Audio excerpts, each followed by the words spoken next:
Si Michelle yung search eh. Palit na ba tayo?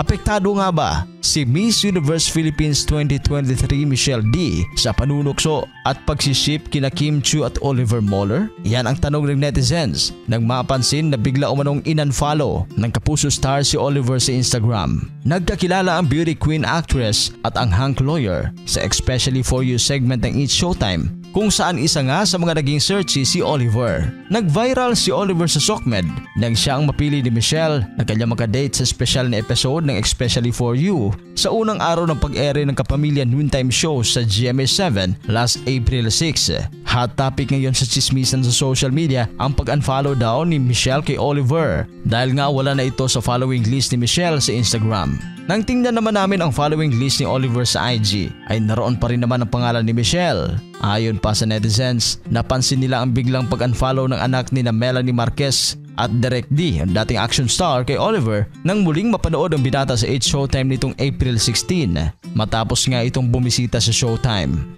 Napansin kasi ni Vice Ganda ang abogadong Filipino Norwegian sa kanilang studio at tinukso-tukso nga sila ni Kim dahil ang aktres daw umano talaga ang totoong sadya ng binata. Nagselos o na bad trip kaya si Michelle dahil pagkatapos nilang mag-date ni Oliver ay mukhang si Kim pa talaga ang nagustuhan nito. At sa interview nga, nang matanong si Oliver kung nililigawan ba dito si Kim Chiu, naging limitado ang pagsagot niya. Pero halatang kabado ang abogado at naging limitado sa kanyang pagsagot.